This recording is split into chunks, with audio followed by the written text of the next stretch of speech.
Le premier différend, il survient en 1963, c'est-à-dire un an après que l'Algérie ait obtenu son indépendance de la France. Alors, il faut savoir que la France avait redécoupé les frontières entre l'Algérie et le Maroc en 1952, parce qu'il y avait un mouvement autonomiste au Maroc qui était déjà très présent, et donc on savait plus ou moins que le Maroc allait retrouver son indépendance, sauf qu'on avait trouvé des ressources énergétiques très importantes dans le sous-sol du Maroc, et donc on avait redécoupé les frontières entre les deux pays au profit de l'Algérie. C'est-à-dire que quand le Maroc a obtenu son indépendance, une partie de son territoire avait été amputée au profit de l'Algérie, et notamment des régions très riches autour de Tindouf et de Kolombe-Béchar. Mais du coup, pendant toute la période où le FLN se bat pour obtenir son indépendance militairement par la France, il y a un vrai soutien de la part du Maroc et également de la Tunisie au profit des combattants algériens, à tel point que le gouvernement français de l'époque dit clairement que si le Maroc arrêtait de soutenir la rébellion algérienne, eh bien finalement on arriverait à pacifier l'Algérie et garder une Algérie française.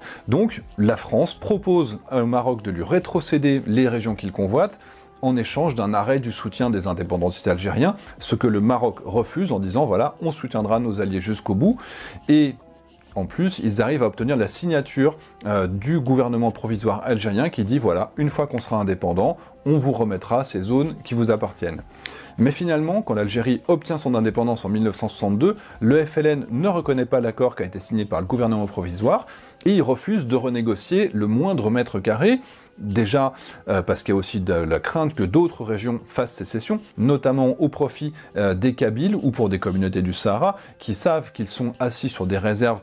des ressources immenses. Et il y a aussi le Maroc qui inquiète, car au-delà de Tindouf et Kolombe-Béchar, il y a l'idée d'un grand Maroc qui se développe depuis les années 50 avec des prétentions qui incluraient toute la Mauritanie, le nord du Mali et l'ouest du Sahara, sous prétexte que ces zones avaient fait partie du Maroc il y a plusieurs siècles. Donc les tensions montent entre les deux camps, la frontière se militarise, les habitants de la région qui se déplaçaient sans restriction dans la zone ne peuvent plus rentrer chez eux, voir leur famille ou aller travailler. Il y a des rumeurs d'invasion et de manipulation dans les deux camps, jusqu'à ce qu'il y ait des incursions de paramilitaires à partir de septembre 1963, ce qui amène les deux armées à entrer en jeu à la mi-octobre. Mais il faut imaginer à l'époque le prestige énorme dont dispose l'armée algérienne qui vient de gagner son indépendance par les armes contre l'armée française, et ce sont les mêmes vétérans qui sont envoyés contre le Maroc. Sauf qu'à l'époque, l'armée algérienne est surtout excellente dans la guérilla, elle n'est pas habituée ni correctement armée pour faire face à une armée régulière, si bien qu'elle commence à enchaîner